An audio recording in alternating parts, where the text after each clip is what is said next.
एक बार फिर मैं आप सबका अपने चैनल में हार्दिक स्वागत और अभिनंदन करता हूं। आज आप सबको दीर्घ संधि का जो शेष भाग बचा हुआ है उसको बताएंगे। कल के वीडियो में दीर्घ संधि का उदाहरण हम आपको बता रहे थे, जिसमें से 2 उदाहरण बताए थे और तीसरा उदाहरण बताने वाले थे कि मौसम गड़बड़ हो गया, बाहर वीडियो बना रहे थे और इस वजह से हमको रोकना पड़ा वीडियो। तो जब हम तीसरा उदाहरण बता रहे थे, जैसे शुरू करने वाले थे वैसे ही वीडियो बंद हुआ था हमारा। तो आज दीर्घ संधि का तीसरा उदाहरण से संबंधित जो प्रश्न है उससे हम शुरू करेंगे। आप लोग हमारे वीडियो को ध्यान से देखें और समझें। अगर जो चीज़ें समझ में नहीं आती हैं आप लोग कमेंट करिए, आपकी कमेंट का उत्तर हम अगले वीडियो में देंगे। तो दीर्घ संधि का तीसरा नियम पर आधारित जो उदाहरण है उसको हम देखते हैं।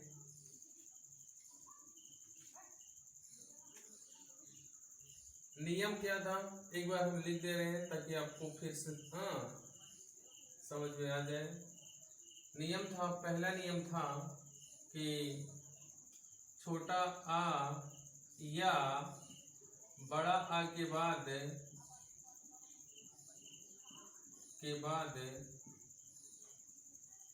छोटा आ या बड़ा आ आए तो दोनों के स्थान पर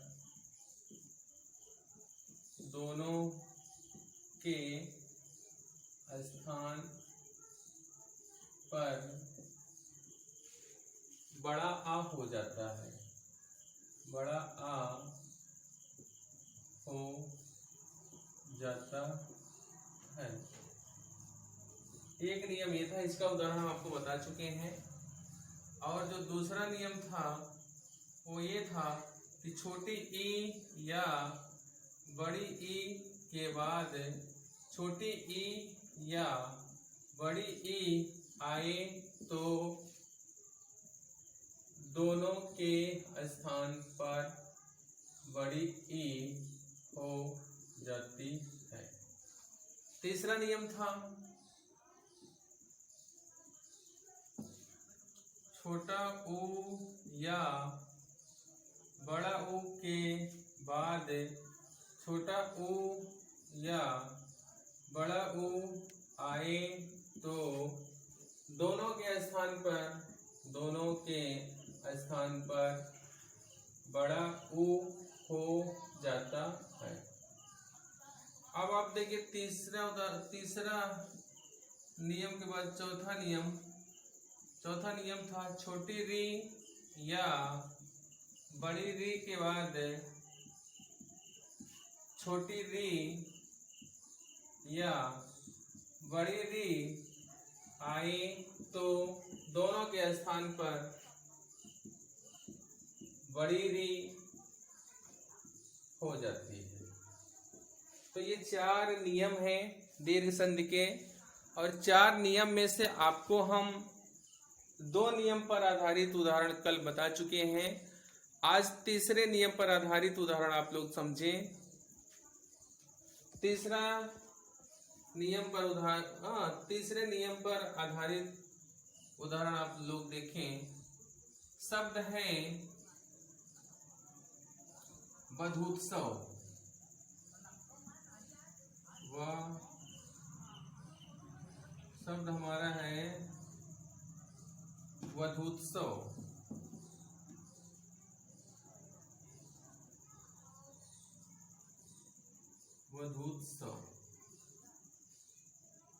अब इसका हम अगर संधि विच्छेद करेंगे तो हो जाएगा वधू प्लस उत्सव। ये हमारा संधि विच्छेद इसका होगा। वधू उत्सव का संधि विच्छेद होता है वधू प्लस उत्सव।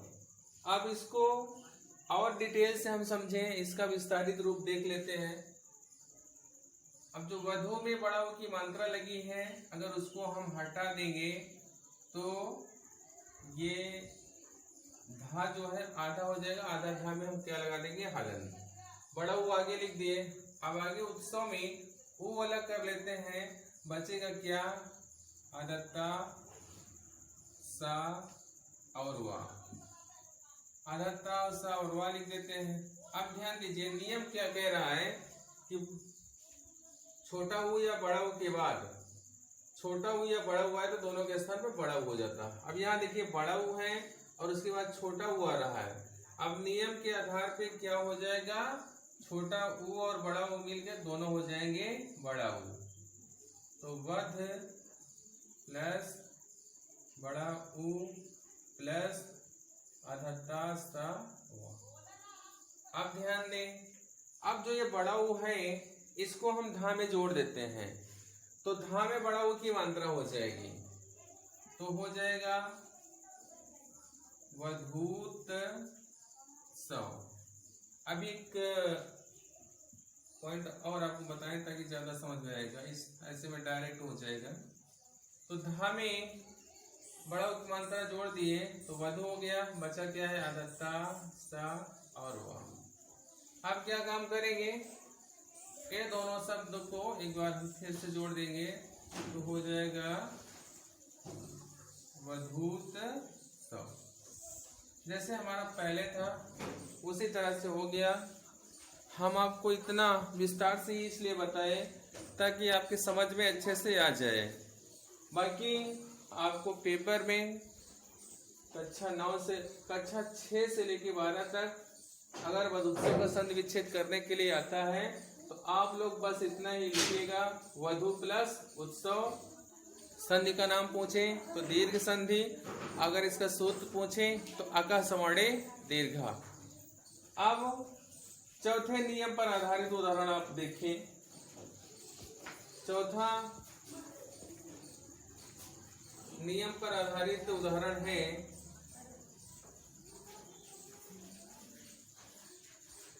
आप लोग ध्यान से देखिए। एक शब्द है मातृणाम।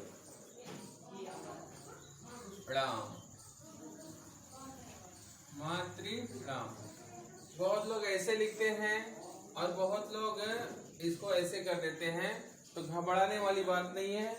चाहे छोटी री रहे चाहे बड़ी री रहे, दोनों सही मानी जाती है और ज्यादातर ऐसे ही लिखा रहता है। आप लोग ध्यान दें, इस तरह से लिखा रहता है, ठीक है। यह हम बगल में लिख दे रहे हैं तो आपको घबराने वाली कोई बात नहीं है। अगर चाहे ऐसा लिखा रहेगा तो भी वही पढ़ा जाएगा, और यदि इस तरह से लिखी रहेगी री तब भी वही माना जाएगा। इसमें कोई घबराने वाली बात नहीं। जहां तक ज्यादातर लिखने की बात है तो ज्यादातर इस तरह से लिखा जाता है।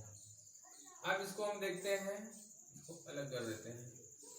अब ये मातृणाम का संधि विच्छेद क्या हो जाएगा, बराबर मातृ प्लस ऋणाम। अब ध्यान दें, ये जो ता में री की मात्रा है इसको हम अलग कर देते हैं तो हो जाएगा मात, यह ता में हलन, बचा क्या है री। अब आगे क्या काम करेंगे, ये जो री है इसको अलग कर लेते हैं, बचेगा क्या ड़ाम। हाँ, अब ध्यान दें, ऋणाम का री अलग कर लिया, ड़ाम बचा। मातृ का री अलग कर लीजिए, मात बचा। अब क्या काम करेंगे, ये री और ये री दोनों को जोड़ देंगे। ये री के बाद छोटी री है और छोटी री, छोटी री और छोटी री मिलके क्या बन जाएंगी, बड़ी री। इसे हम लिख देंगे मात प्लस री, बड़ी री और ड़ाम, ये हो गया। अब ये जो री की मात्रा है हम ता में लगा देंगे तो हो जाएगा मात। बचा क्या है ड़ाम। ध्यान दे, जो बड़ी री है चाहे ऐसे लिखें और चाहे ऐसे लिखें, उसमें कोई घबराने वाली बात नहीं है, दोनों सही माना जाता है। लेकिन जो लिखने का तरीका है वो यही लिखा जाता है। अब क्या काम करेंगे, दोनों को जोड़ देंगे तो हो जाएगा मातृ ड़ाम। चाहे ऐसे लिख दें और चाहे इसको क्या काम करें, तब ये बड़ी री की मात्रा लगा दे, मातृला। अब देखिए जैसे हमारा पहले था इस तरह से सेम टू सेम उसी तरह हमारा आ गया है। ये इसका विस्तारित रूप कहा जाता है। जहां तक संधि विच्छेद की बात आए तो आप लोग बस इतना ही लिखिए, मातृ प्लस ऋणाम, यहाँ तक आप लिख देंगे तो भी आपका क्वेश्चन बिल्कुल सही है। और जब आपको समझाने वाली बात आए तो आप लोग इस तरह से अच्छी तरह से समझेंगे, इसलिए हम इस तरह से आपको बता रहे हैं। उम्मीद करते हैं कि इस संधि से संबंधित जो चारों नियम हैं वो आपके समझ में आ गए होंगे। यदि आपके समझ में कोई भी प्रश्न ना आया हो तो आप हमें कमेंट करिए, आपके कमेंट का उत्तर हम अगले वीडियो में देने का प्रयास करेंगे। अब इसके बाद हम आपको बताने चल रहे हैं यण संधि। यण संधि से संबंधित कुछ नियम हैं, उसको हम बताने का प्रयास करते हैं और उसके बाद यण संधि का जो उदाहरण है उसको हम बताने के लिए आपको कोशिश करेंगे। तो अब लिखते हैं आप यण संधि, इसको आप लोग नोट कर लें अपने कॉपी पे ताकि हम मिटा दें।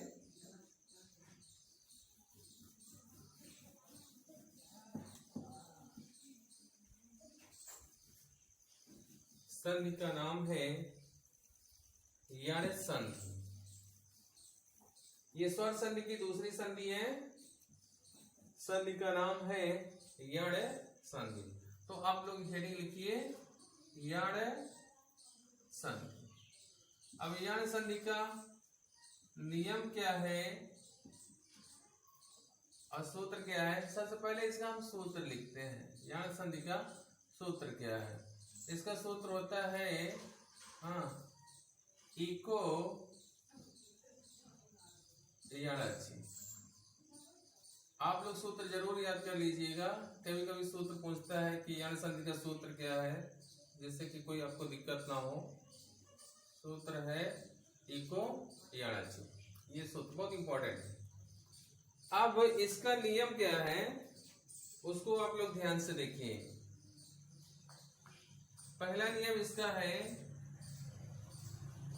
कि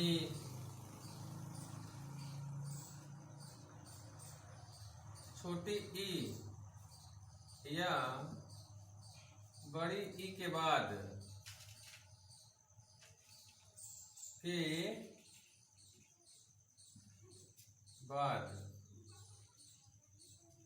छोटी ई या बड़ी ई के बाद कोई असमान स्वर आए, असमान स्वर आए तो छोटी ई या बड़ी ई के स्थान पर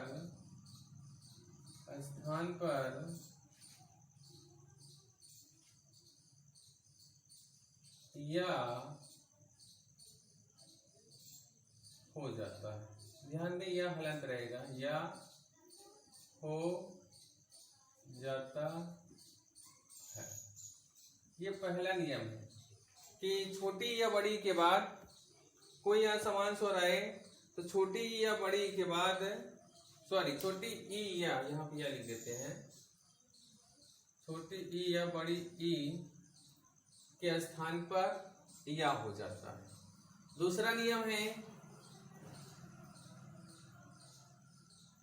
छोटा ओ या बड़ा ओ के बाद कोई असमान स्वर आए तो छोटा ओ या बड़ा ओ के स्थान पर वा हो जाता है। तीसरा नियम है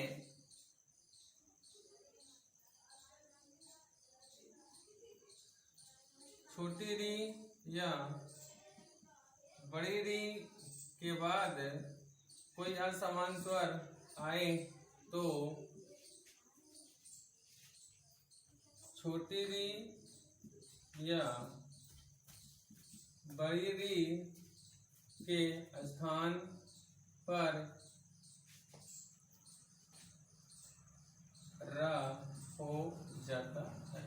ये 3 नियम है। अब चौथा नियम देखिए, चौथा नियम इसका है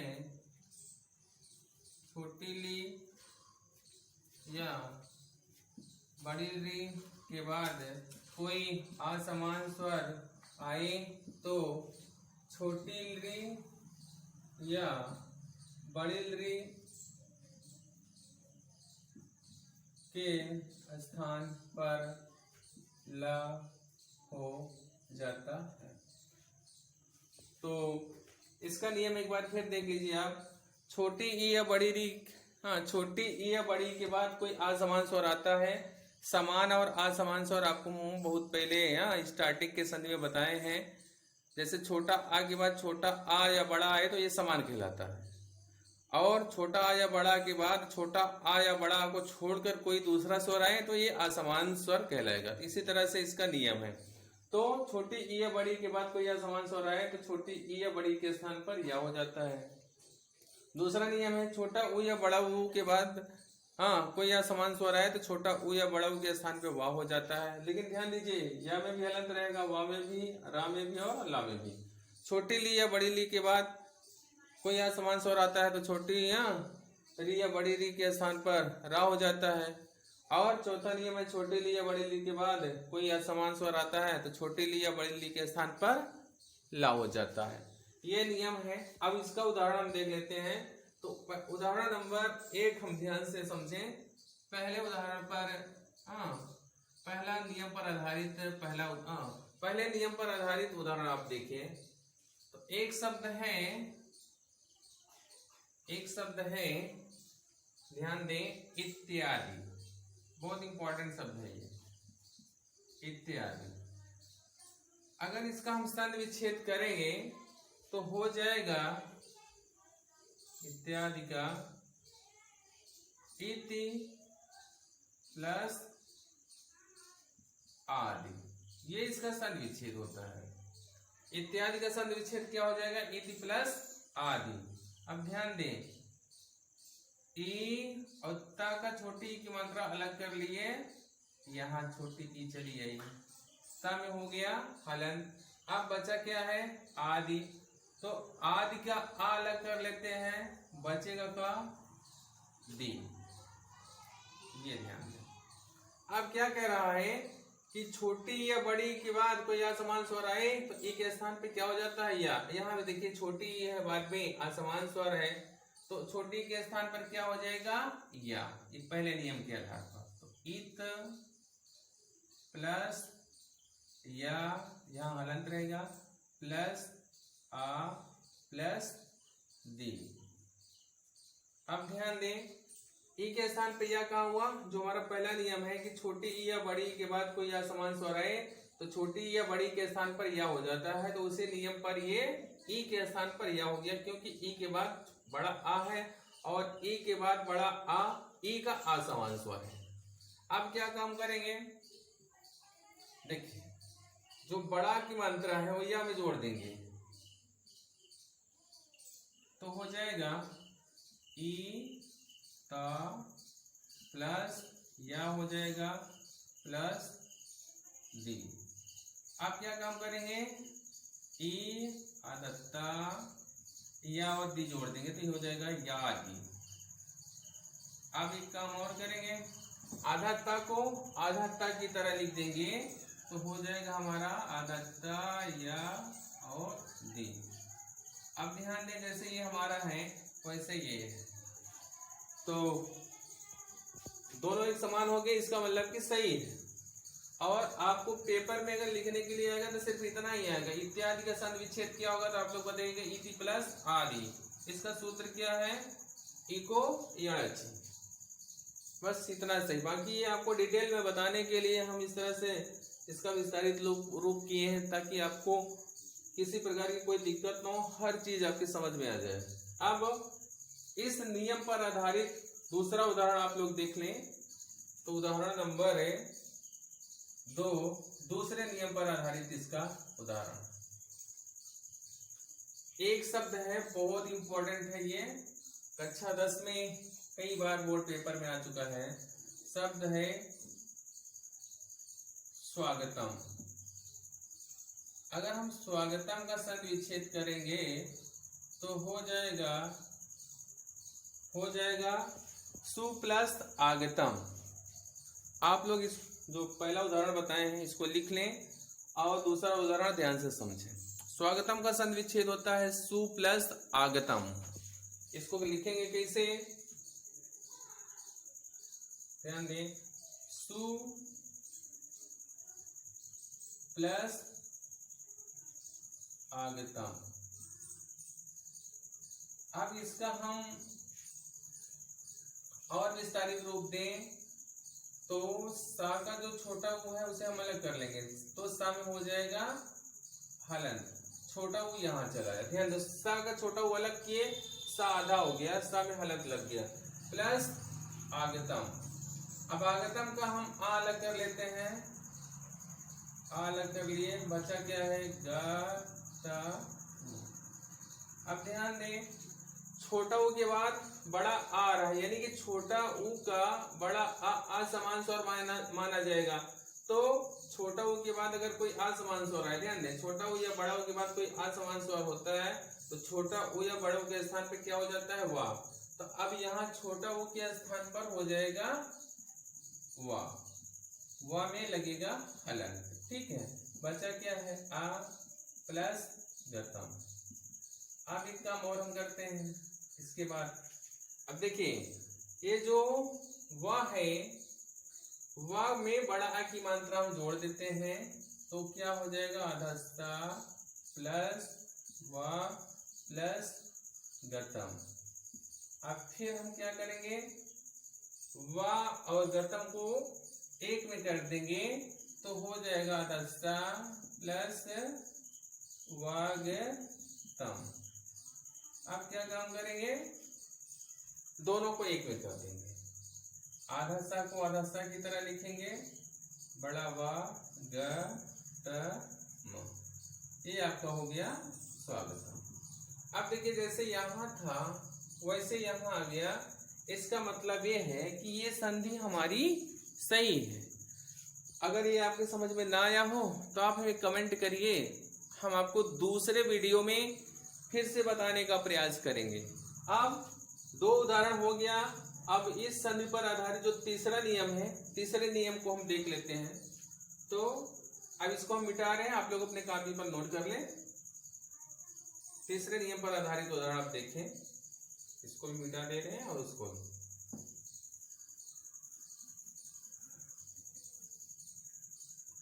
तीसरे नियम पर आधारित एक शब्द है, नियम नंबर 3 पर आधारित शब्द है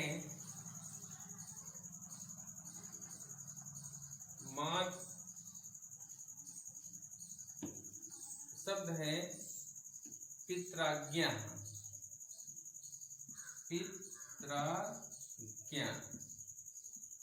अब इसका अगर हम संधि विच्छेद करेंगे तो हो जाएगा पितृ प्लस आज्ञा। पितृ प्लस आज्ञा। और ऐसे मात्राज्ञा है, अगर मात्राज्ञा का करेंगे तो मातृ प्लस आज्ञा, दोनों चीजें सही हैं। पितृज्ञा का बता रहे हैं, मात्राज्ञा का सेम टू सेम उसी तरह रहेगा, थोड़ा सा सब जो अक्षर है उसका डिफरेंस हो जाएगा। अब इसका जो है पितृ प्लस आज्ञा हो गया। अब री की मात्रा को हम अलग कर लेते हैं ता से, तो हो जाएगा पित हलंत प्लस री प्लस आज्ञा। ये हो गया, री अलग कर लिए तो आधा हो गया। अब ध्यान दें, अब पी